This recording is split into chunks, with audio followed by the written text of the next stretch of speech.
show. I'm Danny Serrano. The Giants, since we last podcasted, are 3-6. Not lighting the world on fire, kind of resembling this whole season. We beat the worst team in the league, and we beat one of the better teams in the league. Doesn't make any sense. I don't know how they did it, but we're here now. We got 4 games coming up against San Diego Padres, and we got some great stuff in this episode. Some good topics, a couple games in there, and Trevor, how the fuck you doing? Happy Thursday, everybody. We are here. I'm doing good. It's doing better than the Giants. I'm going to keep saying that. We play up and we play down and we play up. It's just, this team's just bad. Let's get to it, you know? Let's get into it. Good one today. Pretty hard time to be a Giants fan right now. A lot of injuries, a lot of losses, you know. Then pull out random 16-run games against the Brewers, make you feel a little good, and then just ups and downs. But overall doing pretty good outside the Giants. Yeah, that last game didn't even make any sense. I just don't understand how they were able to rattle those runs off, and it just where's this been? And you got Webb dealing, only giving up 2 runs. The team felt whole, and now it's just where does that leave us, you know? But we'll get into it. Since we last podcast, there have been 3 series. The first was against the Kansas City Royals. We got swept pretty horrendously. Mediocre team. Right, and they were 14 games under 500, and by the time they beat us, they were 11 games under 500. Even in the weak AL, that's still not really going to do much for them, but still really embarrassing. All 3 games were lost due to our bullpen blowing it either right when the starter had come out of the game or even better in extra innings. In that middle game, Willie Adames hit a game-tying 2-run homer the opposite way. Sick moment. But I think when we were all watching it, we kind of just knew, oh, great, our bullpen, we're going into extra innings. This is, we're just letting that, they were going to win the game. Yeah. Now they're going to win it in just a better fashion. So, that was not great. What are your guys' thoughts on the 3-game sweep in Kansas City? Yeah, bullpen. It's been all year. I don't know. Offense looked okay that series. Kansas City, we should whoop on that team, though. It's a bunch of young kids and Michael Walker. It's and then we play up and we play down, and I'm getting tired of it, right? Brewers coming to town, we look great. Rockies coming to town, we look worse than the Rockies. It's I think on one aspect, that's a sign of a bad team, but it's also a sign of inconsistency. And inconsistency is a sign of a bad team. I think at all facets, we're just looking at a bad team here. But the fact that they can play up is kind of frustrating, It's so they do have the talent, but bullpen. If they don't make some moves in the offseason and try to fix that, just don't rely on Randy coming back and being the fix, because we probably need 3 more guys, Yeah, I gotta agree with you there, Trevor. Just bullpen. You say it's we're a bad team, but I feel we're a half a bad team, and it's just the pitching side. Because they do a pretty good job of putting up runs each series. They didn't go crazy against the Royals, but they put up enough runs to get a win or 2. Gonna need more than just Randy back. Honestly, at this point, I don't know why we're not just waiving some guys and like just calling up guys from AAA to pitch out the pen. Like they got to be better than some of these guys who are just running out there over and over again. I'm with you on that. I think like the one reason that they're not just waiving guys, which is I think what like from a fan perspective that you kind of want, because you're like, why are you trotting these guys out? What's the point? We already know what's going to happen. I just think Buster has it in the back of his mind that like he's just really hoping for just like a reliever or two to just have that like like consecutive good outings, just so you could get something out of him at the deadline. And we'll get more into that in a little bit, but that's the only logical reason I can really think that why they're trotting them out. You know, there's rumors about us not really getting a whole lot of value at this deadline. We've heard that a little bit, which is scary. But yeah, anyways, we'll get into that in a little bit. But to keep going in these series recaps. So after we get swept by the Kansas City, we come back home and we face the worst team in all of baseball, Los Angeles Angels. Have a great walk-off win against them on Friday night. Rafi Devers, nearly a homer, a walk-off homer, ends up just being a long single for the win. And then we had a pretty good game on Saturday. And then Sunday, I think, is like more of like the concerning part is this team still hasn't swept the team. Coming into this series, I don't think any of us were expecting a sweep, but going into game 3, you're kind of looking around like this is our best shot to finally get this sweep. And it didn't happen. And we did not look, the team didn't look whole. We were getting diced up by Jose Soriano, and then when he came out by the worst bullpen in the MLB. And there was some late life in the game and a couple bad strike 3 calls. And weren't able to challenge because we had already run out of challenges. Just a lot of those were questionable as well. Yeah, I think this is just like the most disheartening series that has come like this whole season, just because it's the worst team in baseball. The Giants are in contention for that, but statistically we're not. The Angels actually are. And you win the first 2 games, and then the third game and it's so frustrating. They lose the opportunity to sweep, and yeah, Trevor, what was going on in that series? I mean, it's bottom of the barrel. It's 2 bad teams playing each other. Yeah, I mean, the Angels are ass. We're ass. So there's not much you can really say past that. You know, it's a crap series. No one wanted to be there. No one wants to watch that.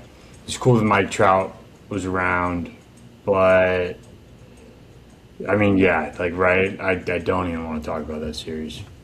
It's fair. I'm hungry. I want to sleep. Just one, right? They're allergic to it. They love getting swept. They love getting swept. They love not completing sweeps.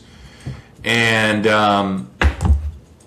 Jake's hungry, man. I mean, what else are we supposed to say here? Yeah, that series was a crap fest, which brings us to the latest series that just concluded yesterday against the first place Milwaukee Brewers. They end up taking the first game, losing terribly in the second game. Landon Roop did not look good whatsoever. And then yesterday, Webb goes 6, only gives up 2, and then the offense just looked scorching hot. 16 runs. They were hitting the shit out of the ball. Luis Ariz is probably his last game at Oracle, barring for whatever reason we don't trade him. Last game at Oracle, 4-hit game, looked fucking insane at second base. Made a couple great defensive plays. But speaking of Luis Ariz, do you want to let the fans know what you were talking to me about before? Dude, I said that in confidence. Well, you're getting outed here. You gotta let it out, man. It's okay. It's okay to admit that you're kind of wrong. I'm starting to have mixed emotions about Luis Arias. Whoa, hey, whoa. That's not what you said. Well, Come on. No. I don't think I like him at all. I'm starting to see why some dumb Giants fans would love him. Oh, okay. No, sorry. There's no dumb Giants fans. Only dumb Padres fans. So we are Luis Arias. Also, I'm sad to see him go, but I'm telling you, we're not going to get crap back for him. And then everyone's going to be like, why?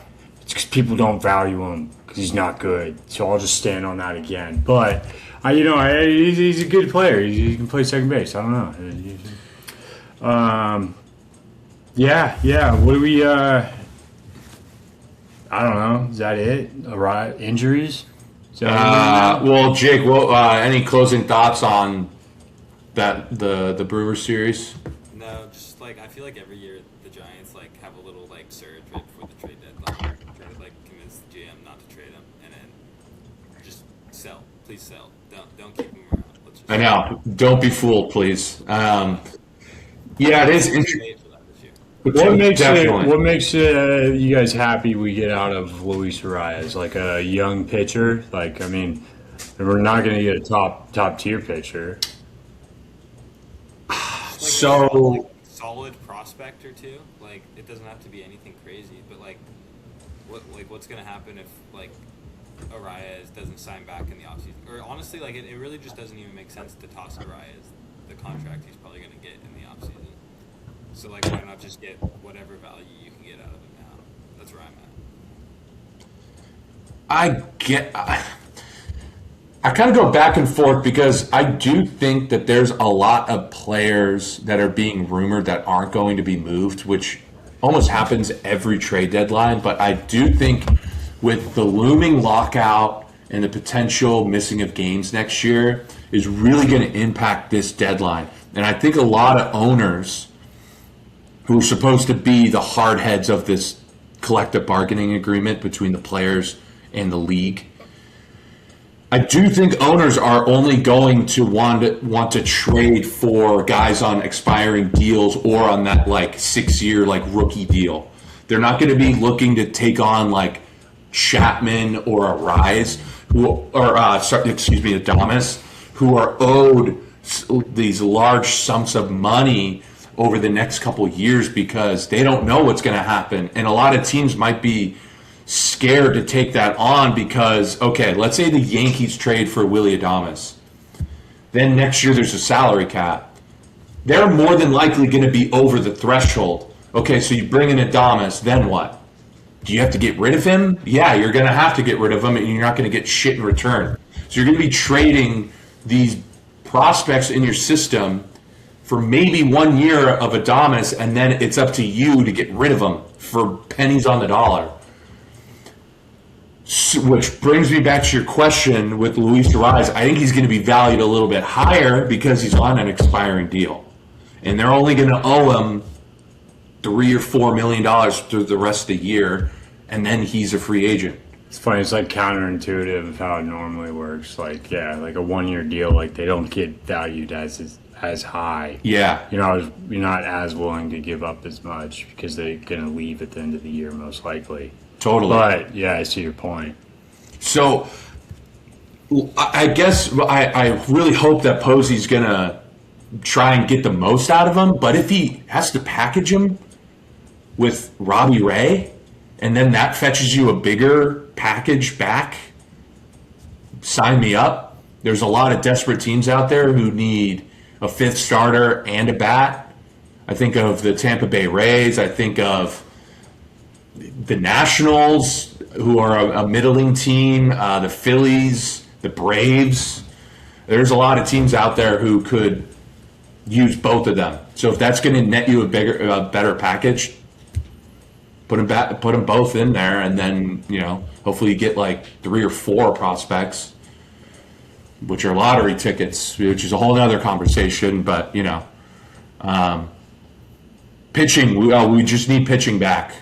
If you're going to hook up with Atlanta to do a deal and you get Cam and Eddie back, sign me up. But, that's one of their top 5 prospects, so you're probably not going to get a whole lot of other you're going to get lower tier prospects. I don't know.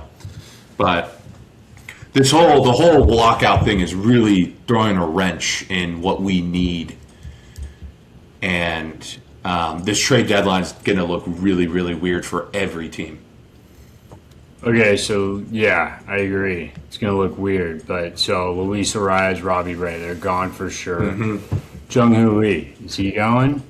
I hope not.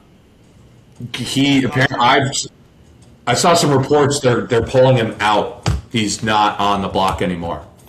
Oh, let's go. So I'm pretty hyped on that. Credible reports. Yeah, Jeff Passan said it. So. He's the guy. He's the guy to listen to. I'd like to keep him around. That contract is like it went from being team like friendly a contract to being a pretty good looking contract. So I'd like to keep him around.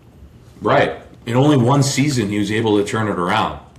He seems like he's getting better and better. And he was a Korean League MVP, and that's not like a slouch league. That's a pretty solid league. So, I mean, the more time he gets to adjust to MLB pitching, I think the better he'll get. Totally, I agree. And then Chapman and Adames, hopefully, right? Like one of them, like Chapman. I mean, with Schmitt being out the rest of the year, if we weren't ass, I'd say, well, now we can't trade Chapman. But like, we're ass. Trade him. Yeah, Bring up. It doesn't matter who we run out there the rest of the year. No, it doesn't. I think the only thing that I don't think anybody's gonna want him though. No, I don't think that's the word around right now. Nobody wants to even touch that contract. Either of them. Here, Trev, the only way I'll be down with keeping Arias is if we somehow trade Chapman. Because then we have third base for Casey Schmitt to play next year. Because, like, if we're going to keep Chapman, we might as well have second base for Casey Schmitt next year, right? Yeah. So, if we are able to trade Chapman, I'm down to keep Arias and sign him to a couple of years worth of contract. I hear that. I mean, good. Like, yeah, I mean, like, well, yeah, it's a wash. Like, yeah, like, let's get back what we can, right? And then other than that, like, fuck, like, it's a wash. Let's put out the young kids. Anybody else, like, would you guys care if Ramos went? Would you guys care if, like, Roop got traded? Some team looking for, like, a fourth starter, It's like, yeah, I don't know. What do you guys think?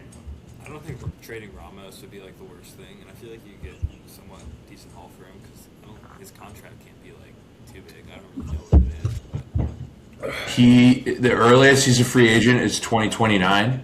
Yeah, so whatever. Right. So he's still got plenty of control left. That's going to net a way bigger haul than any of the players we've already mentioned. And I think there's a lot of middling AL teams that are just like a big right-handed power bat away, and that's exactly what Ramos is. And there was a report yesterday by Susan Slusser who said, I'd be surprised if Ramos wasn't dealt at the deadline. So that means that there are a shitload of teams who are inquiring on him. He's young, but like I don't think he fixes any of our problems, which is like the reason I'm kind of like.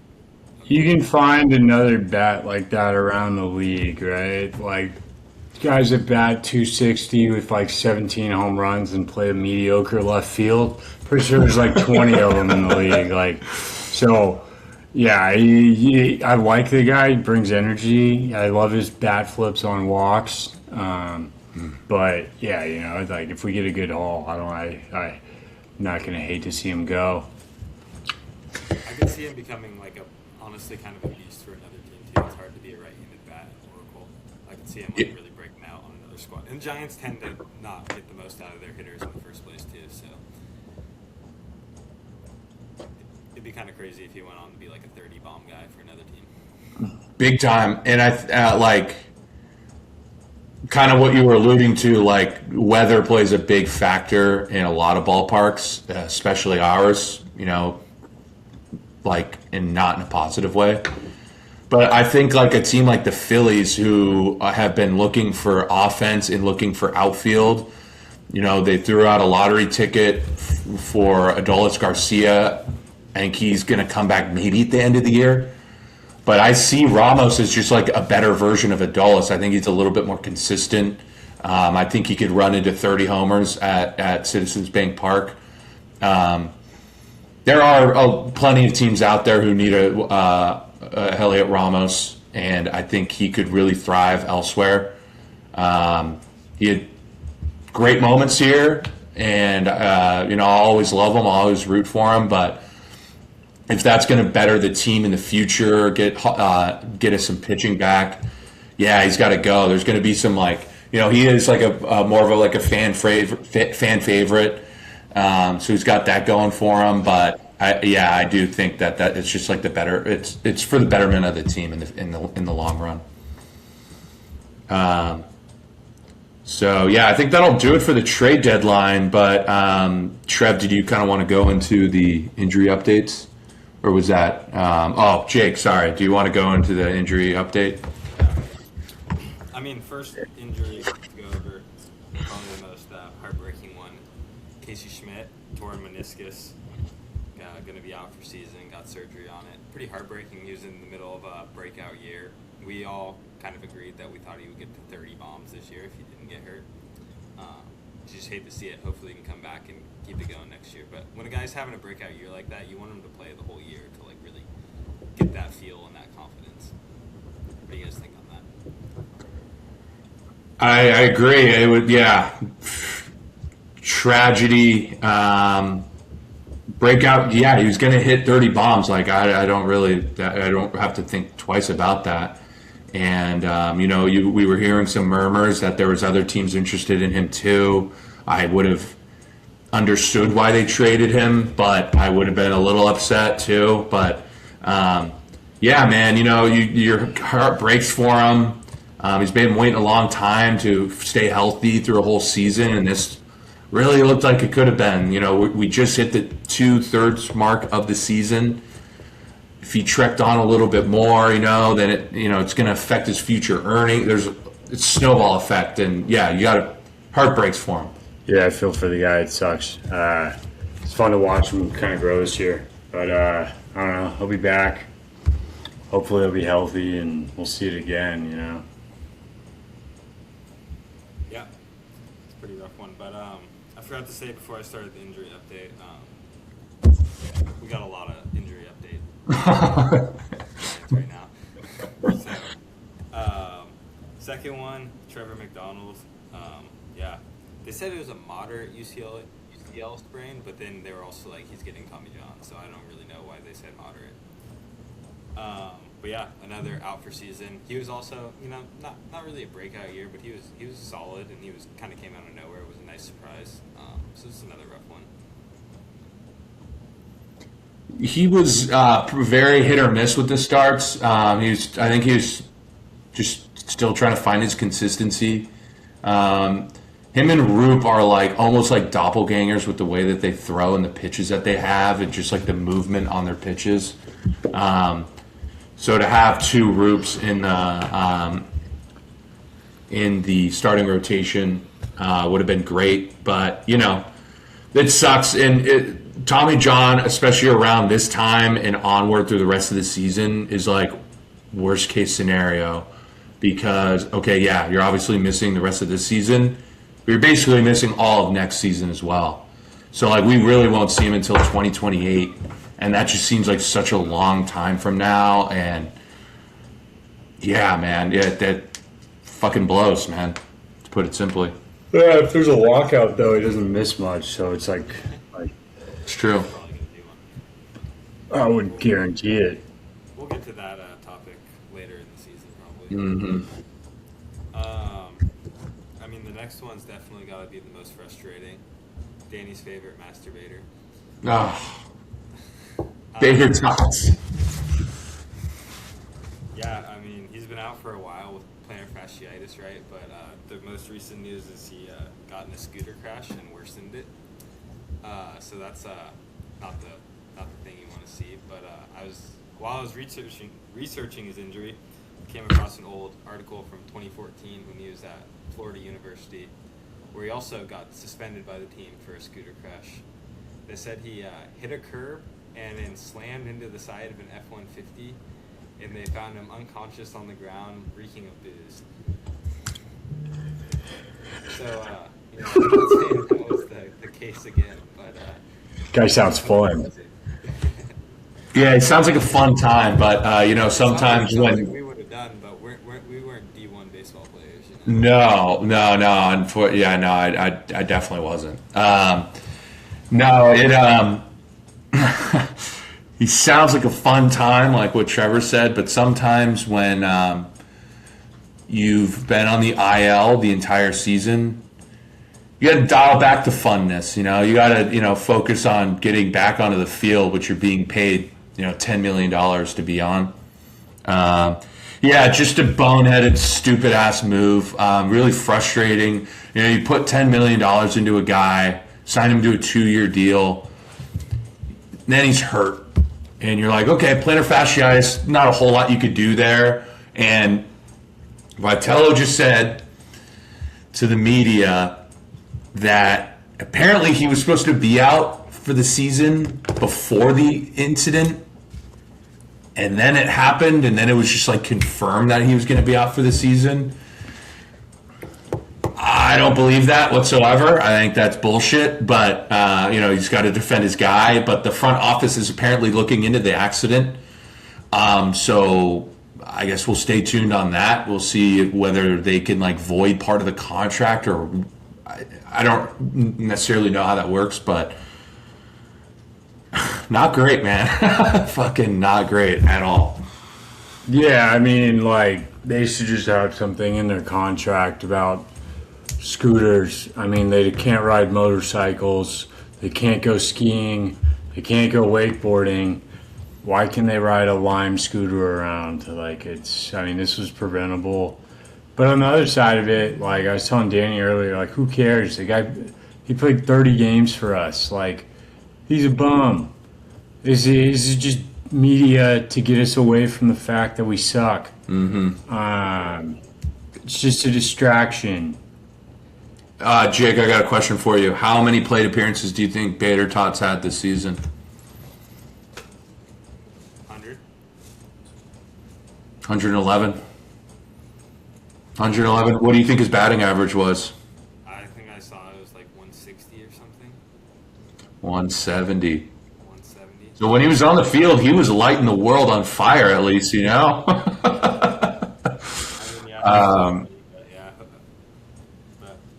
only we had $10 million to put into a pitching or a bullpen, next year. Should have signed the fucking guy to a 1-year deal. I probably got it over the goal line with him and his agent. I'm not going to San Francisco for 1 year. I need me a 2-year deal. Okay. But I don't know. Anyways, yeah. It's lame, dude. The guy just underperformed for us, and then he hasn't been on the field. So it's what do you do for that? Yeah. On to the next. On to the next. Jonah Cox, exciting young player for us. He's been out for a little bit with oblique strain. Started a rehab assignment yesterday, so hopefully he'll be back on the field soon. I've seen reports that he can play a little second base, and he might get some run there now that we're probably going to trade Arias in case Schmitt's hurt. I also saw Devers taking some grounders at second base. I don't know how serious that is. I'd probably rather see Jonah Cox over there.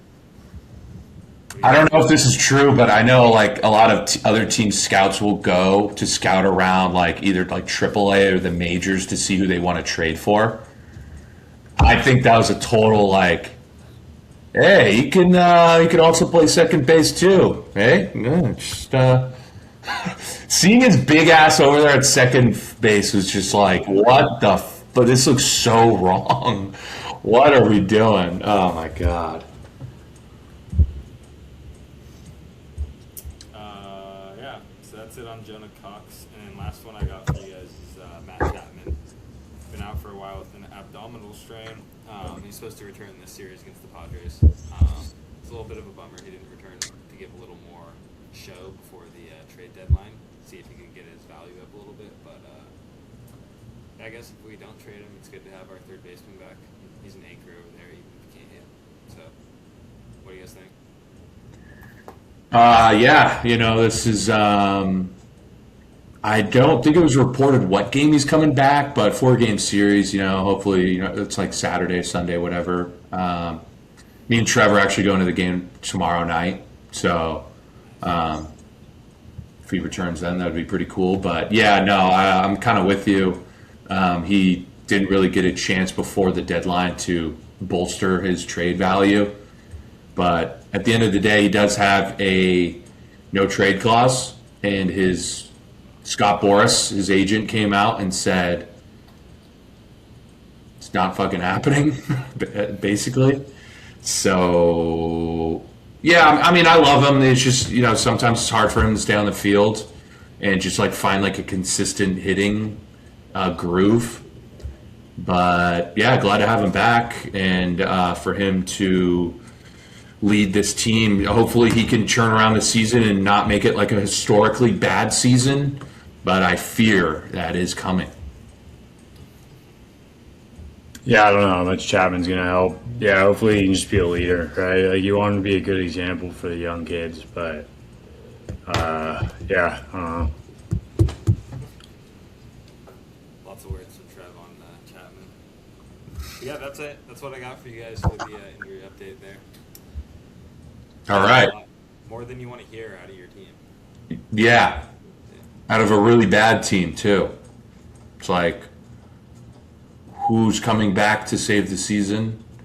Nobody, because the season is fucking lost. So, yeah, no, it's pretty deflating. Pretty deflating over here in Giants land. But now we'll move into a little... Yeah. That's what always scares the crap out of me. Is going, okay, who's going to get dealt? Where is our future going? So I guess long term, I have zero idea. It is a giant question mark. Sometimes it works out. We get to the playoffs. We win. We get to the, championship series sometimes. Sometimes we're wild card, gets swept. Yeah. There's no in between. I feel like you guys had a window. Absolutely. Do you think that window's still open? I'm going to say yes and no. With Manny Machado as our head, no. Yeah. Manny Machado as our captain, no. Closed. Yeah.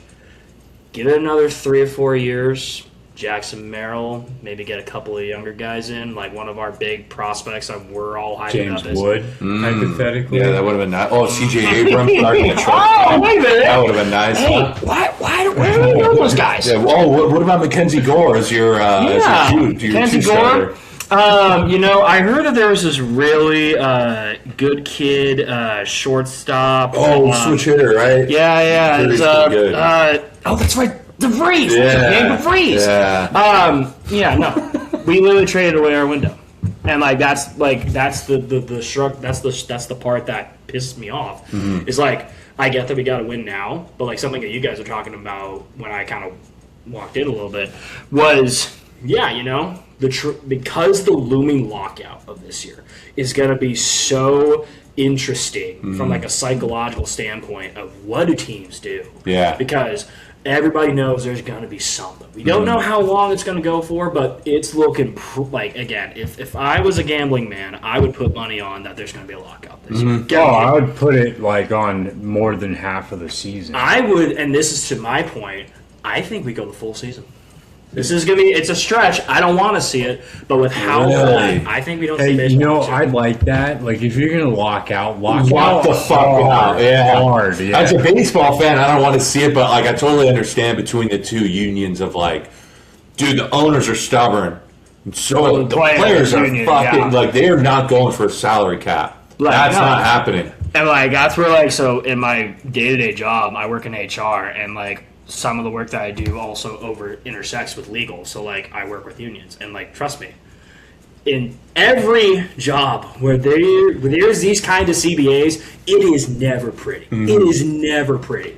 and there's always going to be lockout arguments, etc. So, like, especially with how impactful that this upcoming CBA is going to be, oh my God, like, yeah, that's where it's going to take forever. So, I agree with you guys in that I think this is going to be a crazy, unique trade deadline, and that's also what scares me, because knowing AJ Preller and who he is when he gets, trigger happy at the trade deadline, I swear to God, I don't know what he does. He does something.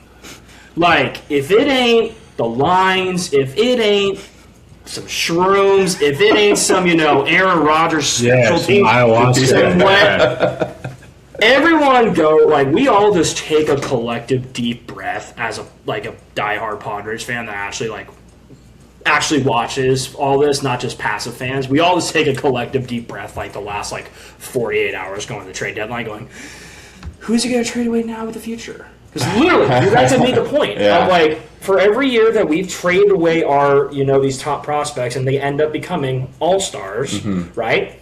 Again, to your point, James Wood, C.J. Abrams, DeVries is going to be there, right? Yeah. I don't even want to. God, I mean, again, for everybody that someone's done a trade and then they get a trade to get some other all-star. Yeah.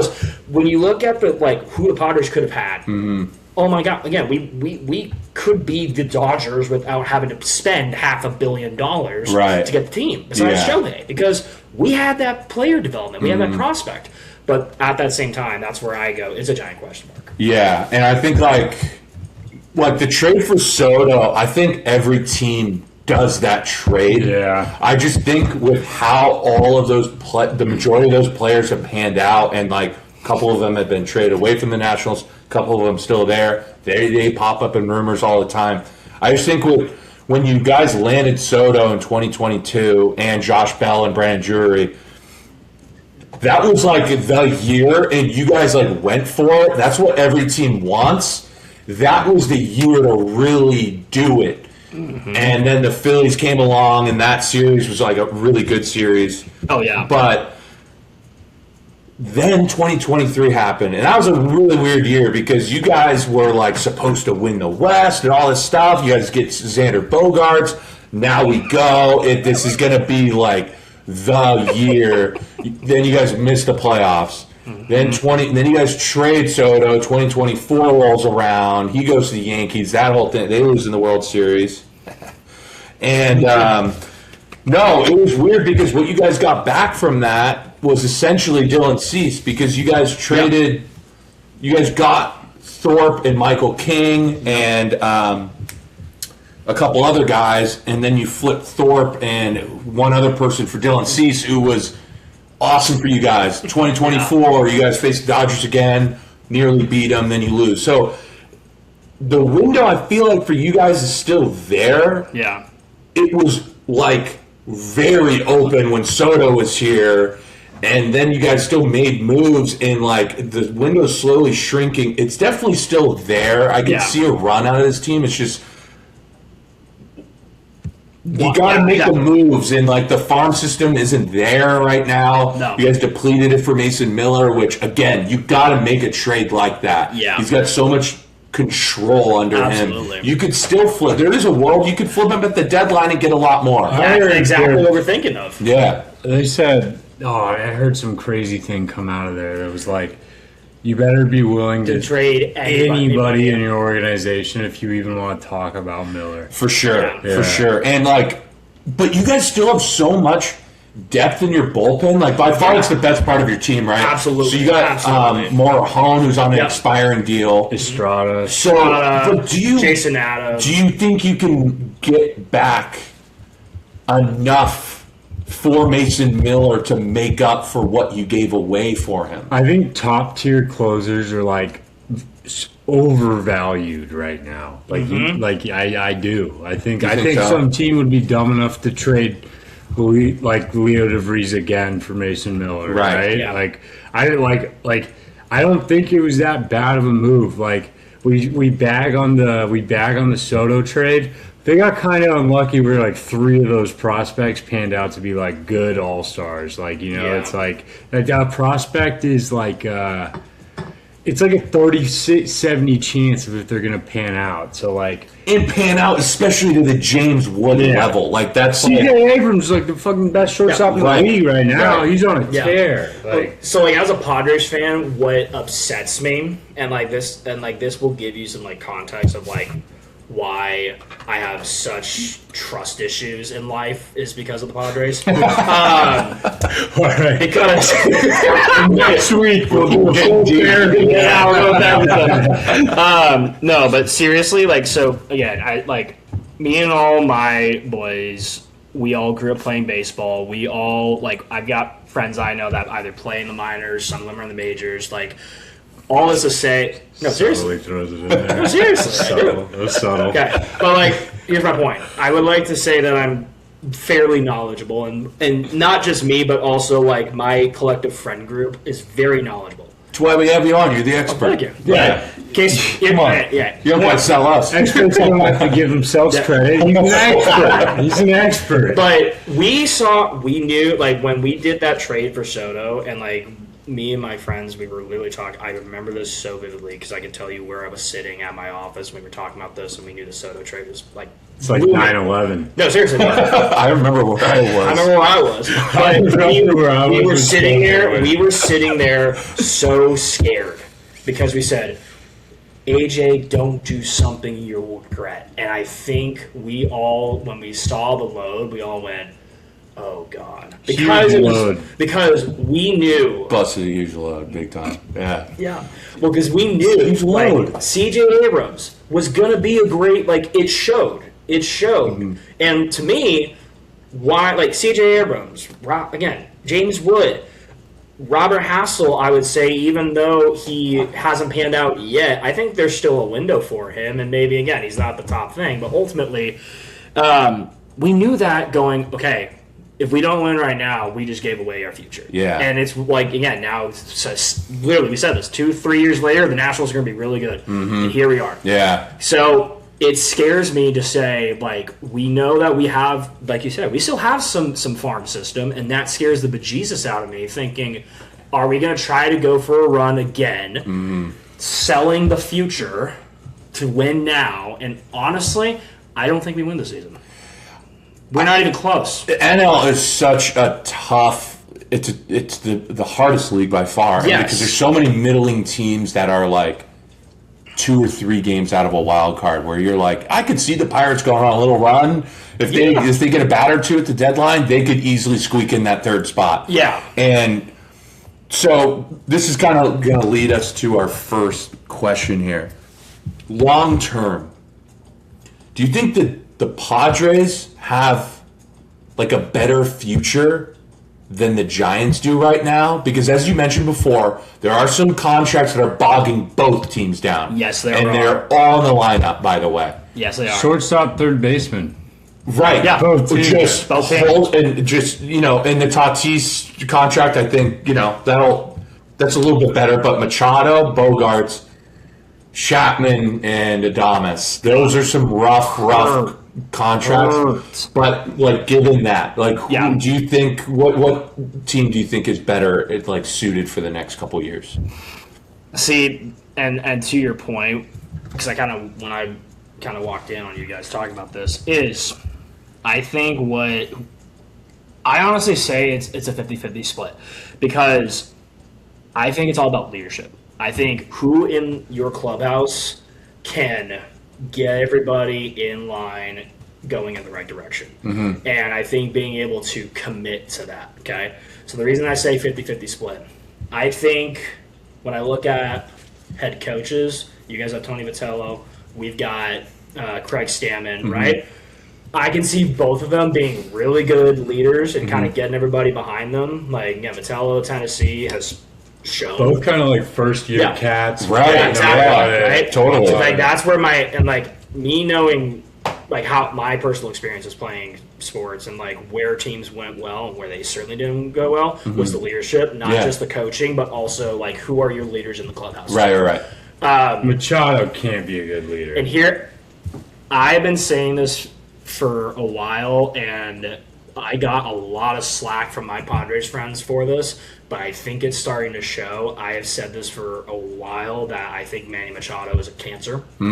Because when you look at the history of our coaching, so what? We have Craig Salmon now. We had Mike Schilt for a year last year. Yeah. We had Bob Melvin for 2 years. We had Sleepy Bob. Sleepy Bob. We had Jace Tingler. We had all these guys, and almost every single one of them walking out Tingler. says there's some. Yeah, he was a Jace Tingler. He was Where's he? he was a Texas Rangers front house. Like he was in the front office. Where is he now? I think he's back in the. Because here's the thing, he was really good friends with AJ Preller when Preller was on the Rangers. So I think Tingler actually, Jayce. Actually, he may be back with the Padres, but just like again in a front office role. It was one of those. He went from a front office, front office, head coach of the Padres, back to the front office. So all this to say, I think the leadership is not there. To be clear, Jace Tingler is a bench coach for the Giants. That's why I was started listening. I was like,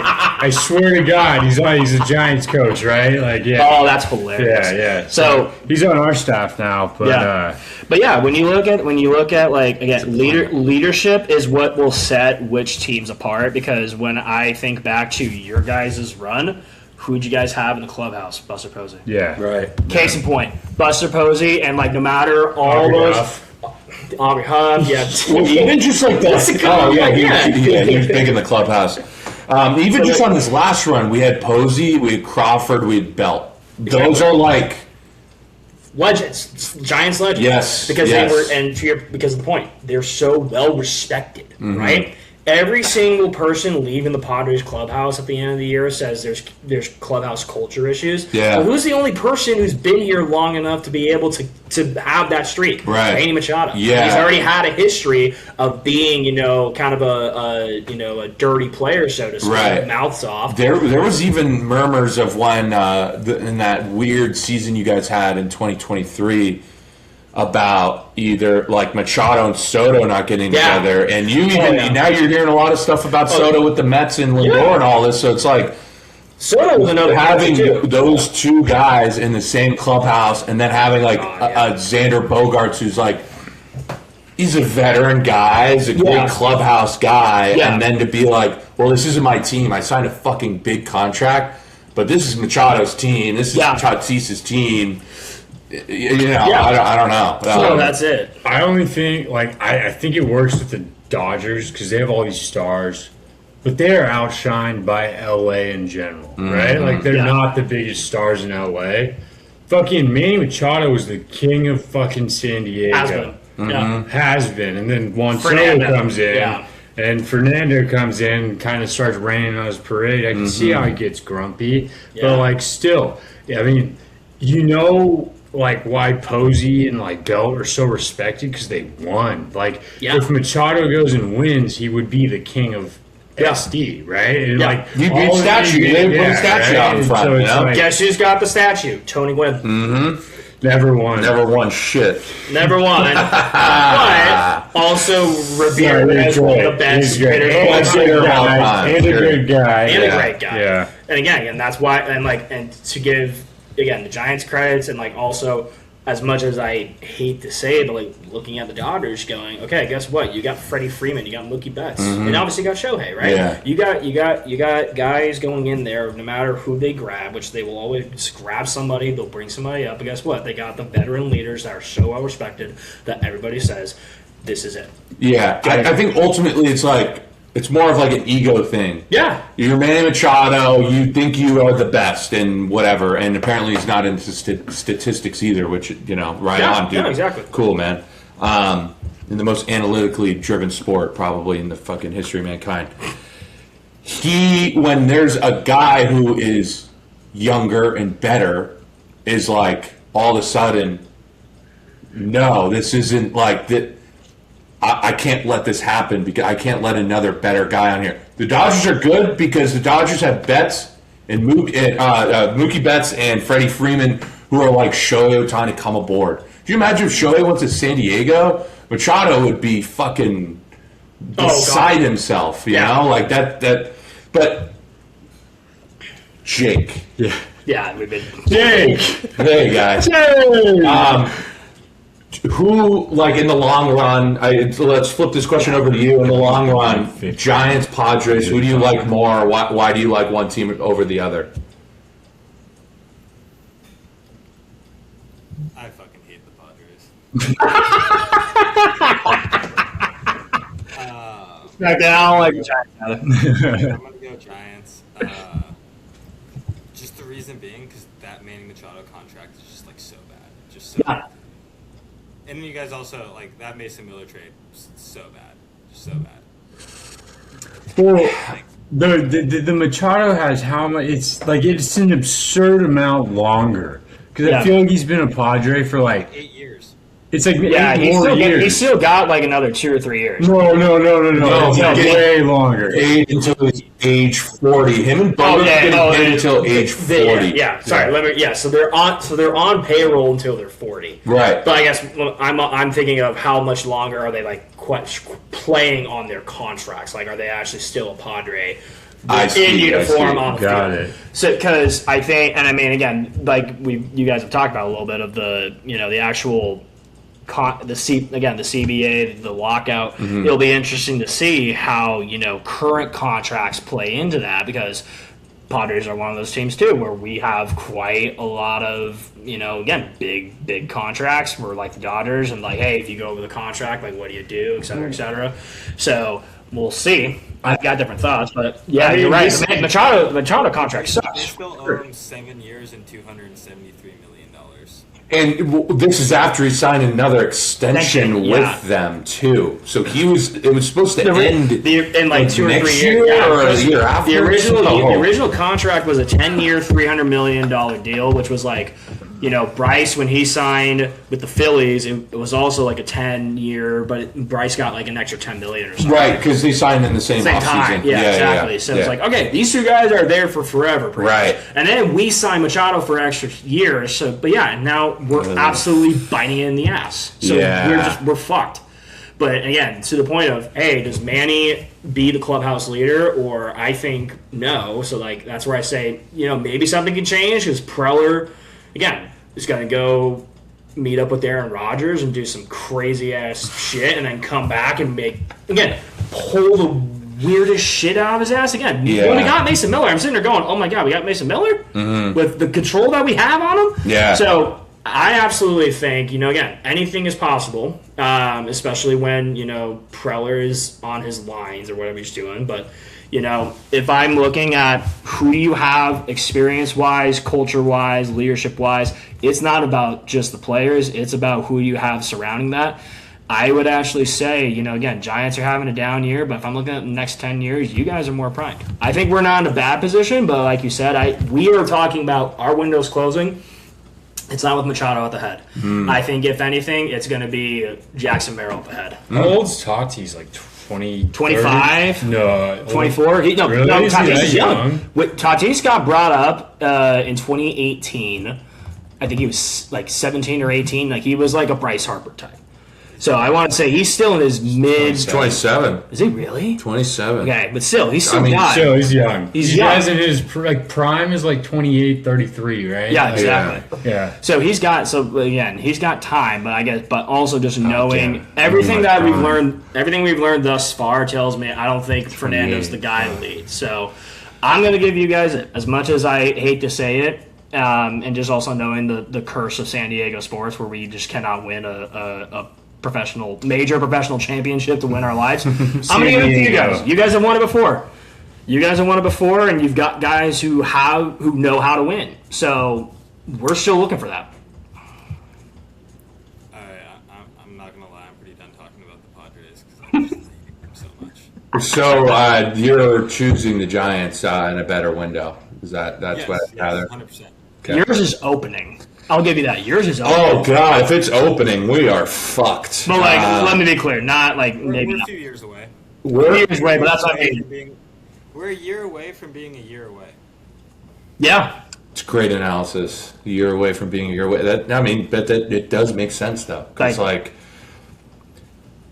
don't know, with how they spend money, with how they allocate it, it's like We got to stop putting money. Like, you got to really like come to terms with how your ballpark works, right? Yeah.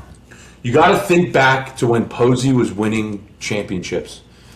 What were they built on? They didn't have guys who were hitting fucking 30 bombs a year. Nope. They had great defense. Yep. They had glue guys. Mm-hmm. They had the best bullpen and the best starting pitching in the fucking league, and their lineup was mid. And that was, they played to their strengths. Yeah. What we're doing now is we're putting all the money into our lineup, and we're not putting any into our bullpen and a little bit into the starting pitching. If you just flip those things around and you kept around some of the guys that you have now, and you just put all of your money into the starting pitching. I don't want to hear anything about money constraints if Skubal doesn't sign an extension with whatever team he gets traded to. Dodgers. Hint going into the game. If he doesn't sign an extension, I don't want to hear anything about how the Giants aren't in on him. This is a guy that's like a generational pitcher. You got to be in on him. If Paul Skeens ever is going to be available for a trade, I want the Giants to be on there. Like, I don't want this like pussyfooting around like big trades, big contracts, whatever. Yeah. Like, Tarek Skubal has won the fucking Cy. He's the reigning 2-time Cy Young winner. Every team needs to be in it. The Giants are a historic fucking franchise, and they need to be in on this guy. And that's how it should be with the bullpen. If Mason Miller ever hits free agency pretty soon, the same thing. Like, they just need to allocate the money in the correct way. And I think like the Padres have done something similar, different restrictions and stuff, because you guys aren't as like you guys aren't like a big market team, you know. Maybe with new ownership, who fucking knows? But anyways, enough of the Padre talk. I'm kind of over this shit, right, Jake? Oh yeah. So, Yeah, I think you were over it 15 minutes ago. Yeah. Let's get into this game. Let's go quick. Yeah, We'll go rapid fire draft. Yes. You get players each. 2 or 3 two players each. You get 5 words to describe why you want that player. 2 players each, you said? So to explain the game to the viewers, we're going to do a draft. We're going to go, it's going to be a snake draft, just like last episode with the movies. We're going to each choose one player that we think is going to be traded, and we're going to predict what team that player is going to go to. Now, we're not limiting ourselves to Giants only players. This is the whole league. So we're going to go down the list, choose whoever. We're going to go 2 players each person. And so to start us off, it's going to be our guest, Okay. Dunks. All right. And then it'll be Trevor, me, and then Jake. Yeah. Makes sense. I'll make this quick. I feel most inclined to talk about Padres because that's who I know best. Ty Whoa. France. Ty It's France. okay. Sorry, France. Ty France. Okay. I think Ty France goes, and I think he goes to the Yankees. Wow. I think because the Yankees just need, again, they think they need that something. They know they need something. Yeah, DH. They'll find a spot for him. Wasn't he playing a little outfield or am I Yeah, incorrect no, on that? he plays pretty much anywhere in the infield. He's a super utility. Like, he's played the outfield. He's played first, second, short, third, like literally anywhere in the infield. So I think he becomes that, like, hey, if somebody needs a day off, like, give him a day off. He goes everywhere. But I think he's a bat and a really freaking good one on a great deal. He's a free agent at the end of the year. I think he's like, there's, again, going into that what you guys were talking about earlier. There's too much uncertainty. I think Preller leans into there's too much uncertainty. You guys got to win now. France goes to the Yankees. Okay. Trev. Give me Skubal or give me death. So, Jake, Skubal, I want him to, like, I mean, the Phillies could probably, or the Phillies, maybe Phillies because they need another one. Braves need pitching. Yeah. Yankees, Dale and Tarek Skubal 1-2 punch. Dodgers. Yeah. Dodgers. It's got to be the Dodgers. Tarek Skubal to the Dodgers, and I'm going to shoot myself right after. Shoot me first. I mean, yeah, no, right? Like, the best case scenario is they sell the farm and he screws them. He screws them. Goes to, like, the Mets. He Yeah. scoos them. He Off scoos season. them like a skoo ball. He scoos them. Scoops him up. Yeah, skoo ball to the Dodgers. Yeah, I think that's like, obviously with the Padre fan here and it being a Giants podcast, this sucks. It's going to happen. Interjection. That wasn't 5 words. Sorry, but Yeah, do you dude. think the Dodgers are dumb enough to trade prospects when they know they can just sign somebody? Like, I think they are so hell-bent on going back to back to back that they're just like, Okay. fuck it, I don't care. okay. So, Like, money real, I don't think it matters to them. no, it doesn't because One of the best teams every year, no matter what. So the worst part is they have even more chips to trade away on their current 40-man roster that will like replenish the farm after Scooble trade. Yep. It's fucking unfair and I hate it. And let's stop talking about this before I get fired up. Dan, you're Okay. Ty France, Jarek Skubal. I'm going to go Freddie Peralta. He's had a really shitty year in New York. He got traded from Milwaukee to the Mets. The Mets have had a shitty year. Yeah. He's had a shitty year, but there's still something in him. Pitching is like it's needed by every team that wants to compete.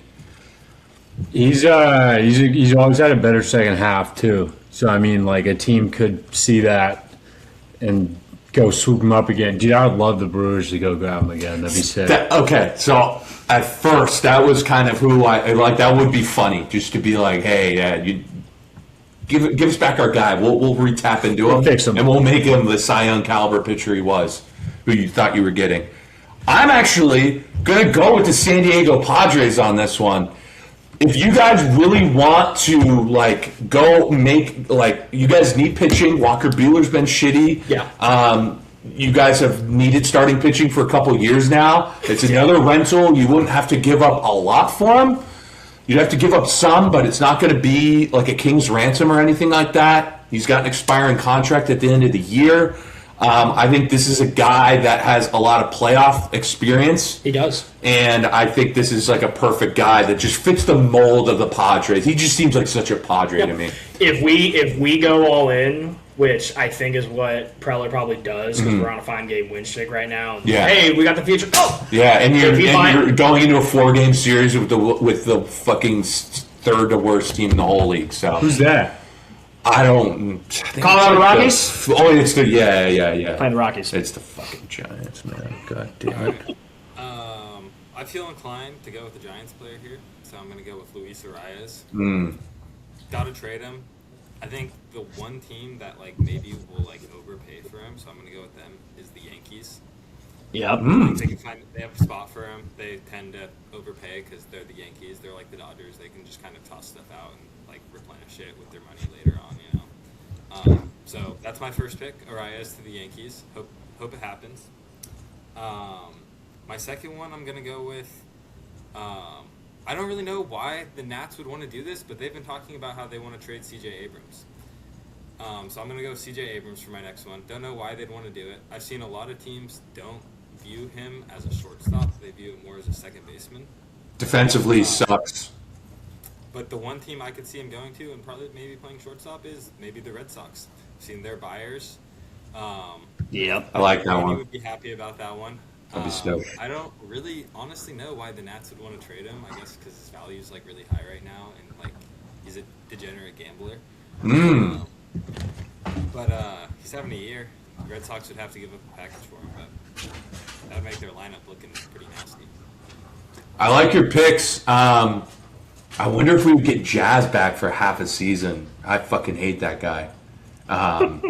Just the way he brings out like a disgruntled old man in me, like baseball wise, where it's like he's got a lollipop in his mouth. He wears his hat like just on the very top of his head. He doesn't have as great hair as me, but he wears his hat like it's a flat brim, like basically just like going to it. I hate it, and just the way he has nonchalantness and stuff. So I hope we don't get him back, but I do like the fit with the Yankees, and I fucking hate the Yankees, so it's saying a lot. You know what, Jake? You traded away a giant. I'm going to join you. I'm going to go Robbie Ray. This guy he's making probably his last start as being a Giant tonight against the Padres. Robbie Ray Day. Robbie Ray Day night. Last year of his deal, he's going to be a free agent after the season, and he's an innings eater. He does walk the world. He's kind of a frustrating watch as like a baseball, like from like it being like your team. Like he walks the fucking whole lineup. It seems like, and then strike out the other. Right, and then strike out the side, and it's like what happened on the first 2 walks of this inning? But he does have a lot of playoff experience, so he's got to be going to a playoff team. Now, there's plenty of teams in the NL East that are looking for starting pitching. I think he goes to the Atlanta Braves. I like the fit. I like him going back, down to the South where he's from. Just seems like a really good fit. They need starting pitching. They need a 4th or 5th starter, and Robbie Ray can do that. He's got playoff experience, and he's gonna help the Braves out. 2 nightmare lefties in Chris Sale and Robbie Ray. That's a hard pitching lineup. Tough. So I would like seeing that. I would much rather see Robbie Ray in my nightmare than Chris Sale. Slenderman versus fucking beefy ass Southern fool. Oh my god, yeah. He's grunts, man. I'll miss him for sure. My pick gonna go kind of left field here. Joe Adell to the Brewers. Ooh. Brewers need an outfield bat. He's young, kind of gets in the core with like Churrio, Garrett Mitchell, fill in the gap where like Yelich is always injured. They need a bat. He's a good right-handed bat. Yeah, their whole because their outfield is Churrio, Mitchell, and Yelich, and then Blake Perkins, who can't hit. He's a switch. So give them another right-handed outfield bat that I think they need. I love that fit. And you're such a Brewers guy. You're a big time Brewers guy. Yeah. It's they're a fun team to watch. Yeah. All right, Dunks, let's round out this Bring it list. home. And, all right, well, thank you guys for having me on, so I will not do another Padre. I'm going to go in the same line. I'm going to go Jose Soriano from the Angels. Whoa, okay. All right, because I just looked this up. He's only good. on a 1-year deal. Oh. 2.9. Somebody is going to want him. they're getting rid of him. And the That's Angel, smart. and again, knowing the ownership, they don't want to spend more than they need to. So guess what? Let me get a haul of prospects back. Yeah. So I'm thinking probably in the same line you are with Robert Ray of give me like an NL East, like a Phillies, a Braves, someone who's got prospects of like, hey, give me again 5 prospects, 2 of them being top tenors. Yeah. We'll see. So. I think Jose Soriano like that is one. broken out this year. Again, team-friendly deal. Well, what team? That's what I'm saying. Like either like Phillies or Braves. Like okay, Gotta choose a team. If I have to nail it down, I think Phillies. Yeah. Because I think the Phillies probably know they need some really good pitching to get through. And I think they're going to be more willing to take the risk. The Braves know that if it's not this year, they have the future. Again, their team looks good. They got the young talent in the farm system too. Phillies know their windows was closing. So Phillies, Braves, same sort of deal. 1, they need starting pitching, and 2, both of their windows are kind of closing. Right? They have this young core. Some of it paid for, some of it actually made. Phillies are getting close. Oh, for sure. They're only 1-2 pieces away. Old man. So, So long episode. First guest on. This is great.